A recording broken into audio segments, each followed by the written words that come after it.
Assalamualaikum warahmatullahi wabarakatuh. Perkenalkan, nama saya Nadira Hasna dari Fakultas Farmasi Universitas Pajajaran Angkatan 2017 NPM 142. Saya akan menjelaskan mengenai siklus suplai obat dan persediaan farmasi di apotek. Siklus suplai obat dan sediaan farmasi di apotek melibatkan 4 tahap, yaitu perencanaan, pengadaan, penerimaan, dan penyimpanan. Saya akan menjelaskan lebih rinci pada slide berikutnya. Tahapan pertama siklus suplai obat dan sediaan farmasi di apotek adalah perencanaan. Perencanaan merupakan proses kegiatan dalam pemilihan jenis, jumlah, dan harga perbekalan farmasi yang sesuai dengan kebutuhan dan anggaran. Perencanaan digunakan untuk menghindari kekosongan obat dan persediaan farmasi di apotek.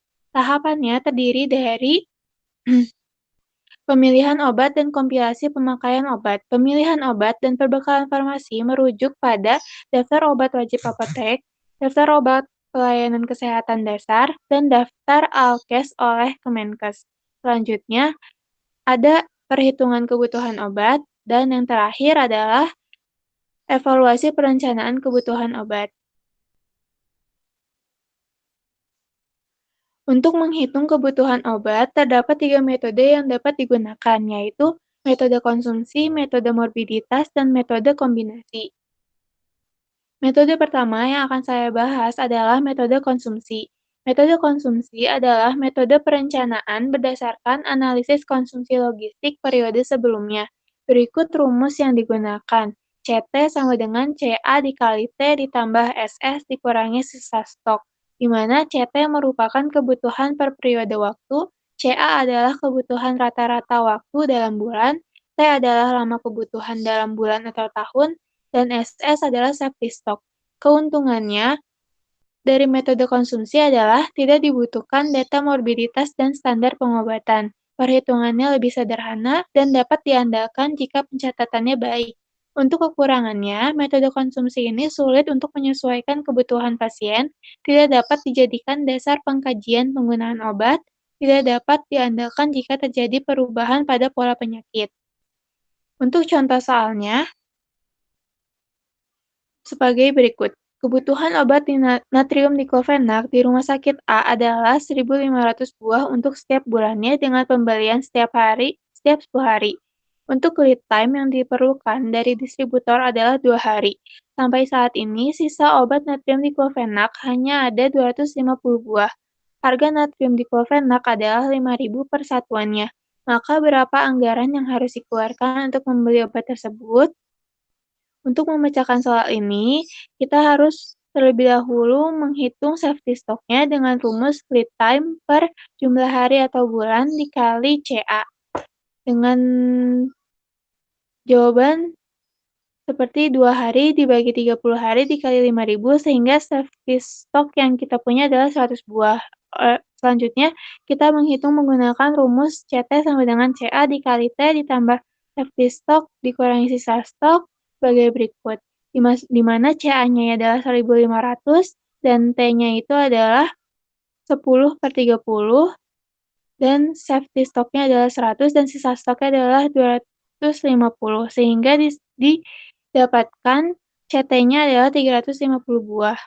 Selanjutnya, anggaran yang harus dikeluarkan adalah 350 buah dikali 5.000 berarti sebesar 1.750.000. Selanjutnya adalah metode morbiditas. Metode morbiditas merupakan metode perencanaan berdasarkan analisis jumlah kasus penyakit periode sebelumnya. Jumlah kasus tergantung dari jumlah kunjungan, bor atau loss frekuensi penyakit, dan standar pengobatan. Untuk metode morbiditas menggunakan rumus CT sama dengan CE dikali T ditambah safety stock dikurangi sisa stok, di mana CE ini merupakan perhitungan standar pengobatan. Kelebihan dari metode morbiditas adalah tidak membutuhkan data konsumsi, dapat digunakan untuk mengkaji pola pengobatan, dan dapat digunakan untuk mendorong melakukan pencatatan morbiditas. Kekurangannya adalah memerlukan waktu dan tenaga yang banyak, bisa saja ada penyakit yang tidak tercatat dan pola penyakit yang jadi tidak selalu sama. Untuk contoh soalnya adalah sebagai berikut. Rumah Sakit A setiap bulannya menerima pasien gigitan ular sebanyak 4 orang per bulan. Obat-obatan untuk terapi gigitan ular dibeli setiap 1 bulan sekali dengan lead time 1 minggu. Stok obat-obatan tersebut hanya tersisa satu di rumah sakit. Harga untuk 1 kali pemberian standar pengobatan gigitan ular adalah 500.000. Berapakah anggaran yang harus dikeluarkan? Berikut standar pengobatan untuk gigitan ular, yaitu ada antibisa ular, 2 botol per hari selama 3 hari, asam traksenamat 500 miligram sebanyak 3 kali selama 3 hari, ketorolac 3%, 2 ampul per hari selama 3 hari, cefotaxim 1 gram 2 kali selama 3 hari. Berikut penyelesaian soalnya.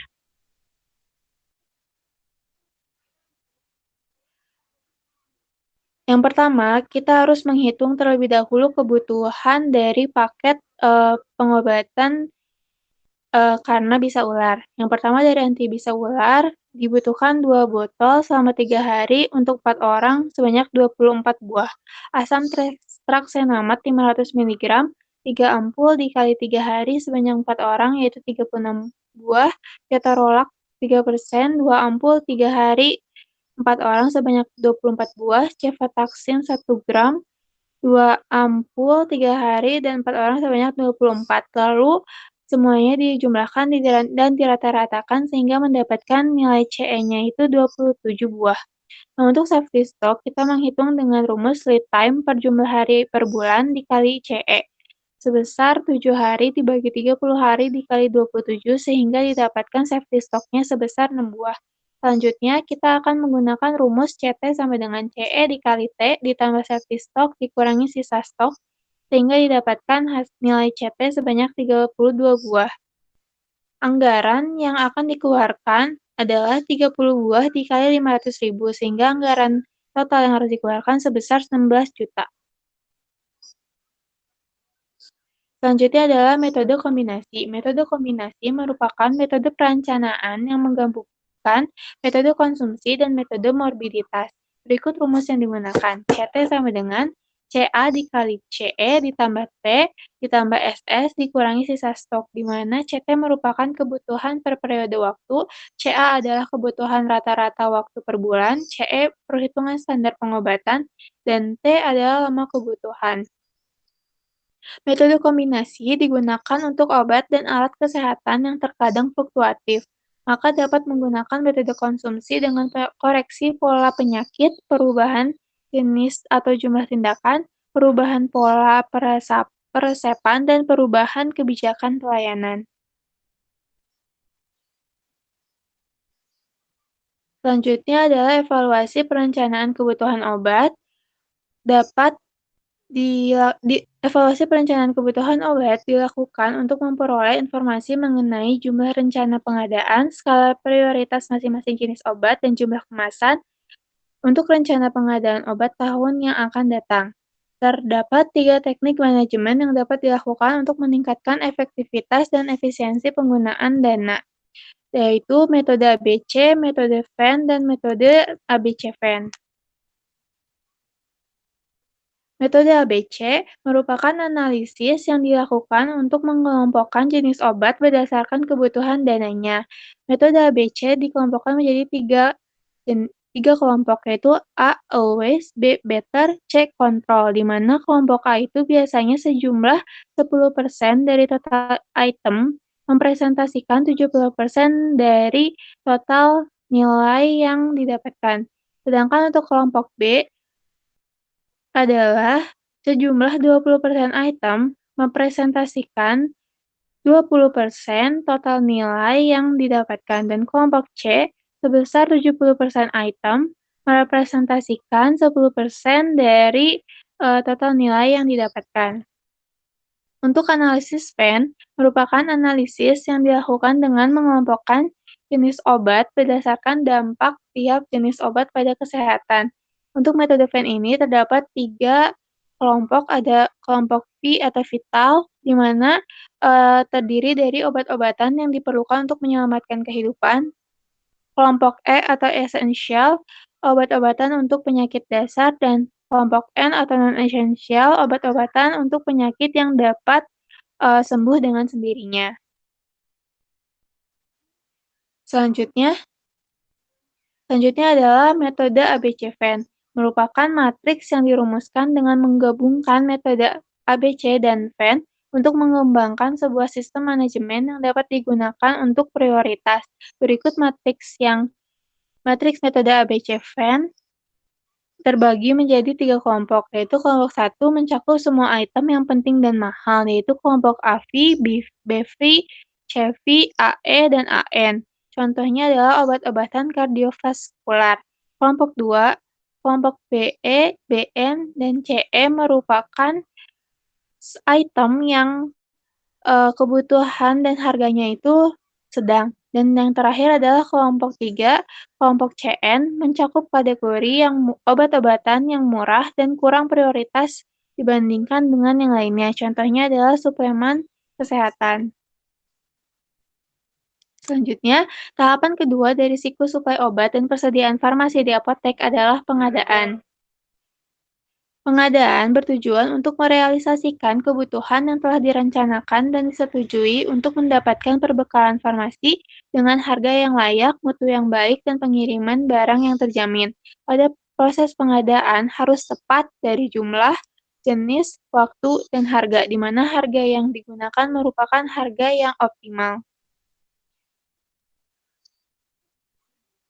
Selanjutnya, pada proses pengadaan, terdapat beberapa kriteria yang harus diperhatikan, yaitu dari segi obat dan perbekalan farmasi. Obat yang ada harus memiliki izin edar atau nomor registrasi. Batas kadaluarsanya pada saat diterima minimal 24 bulan. Untuk vaksin dan preparat biologis memiliki ketentuan kadaluarsa tersendiri. Obat itu harus diproduksi dari industri farmasi yang memiliki sertifikat CBOB. Untuk kriteria pemasok, yaitu pemasoknya itu harus memiliki izin pedagang besar farmasi yang masih berlaku. Untuk PBF pusat, izin yang dikeluarkan adalah dari Kementerian Kesehatan. PBF memiliki dukungan dari industri farmasi yang memiliki sertifikat CPOB, harus memiliki reputasi yang baik, pemilik atau penanggung jawab dari PBF itu tidak sedang dalam proses pengadilan, dan mampu menjamin kesinambungan ketersediaan obat selama masa kontrak. Selanjutnya, pada proses pengadaan biasanya, dari pihak apotek akan membuat surat pesanan. Surat pesanan ini terdiri dari 3 jenis, ada surat pesanan umum, ditujukan untuk obat bebas terbatas, dan obat keras. Satu surat pesanan dapat dipergunakan untuk lebih dari satu jenis obat. Yang kedua adalah surat pesanan narkotika, di mana surat pesanan ini khusus untuk obat-obatan narkotika. Satu surat pesanan untuk hanya berlaku untuk satu jenis obat. Dan yang terakhir adalah surat pesanan psikotropika, di mana surat pesanan ini untuk pemesanan obat golongan psikotropika, di mana satu surat pesanan berlaku untuk lebih dari satu jenis obat. Berikut contoh surat pesanan narkotika. Selanjutnya, tahapan ketiga dari siklus suplai obat dan persediaan farmasi di apotek adalah penerimaan.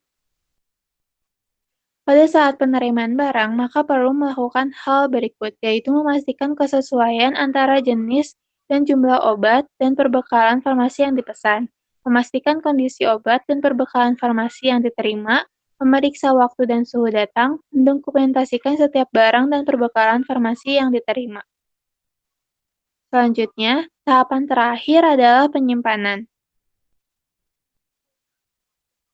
Tujuannya untuk menjamin kualitas dan mutu suatu obat, menghindari penyalahgunaan obat, menjaga ketersediaan obat, dan memudahkan pencarian dan pengawasan.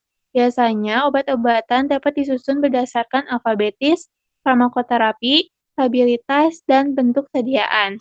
Perlu memperhatikan obat-obatan yang memiliki look alike or sound alike. Lalu kita juga harus memperhatikan penyimpanan untuk obat-obatan khusus seperti narkotika dan psikotropika.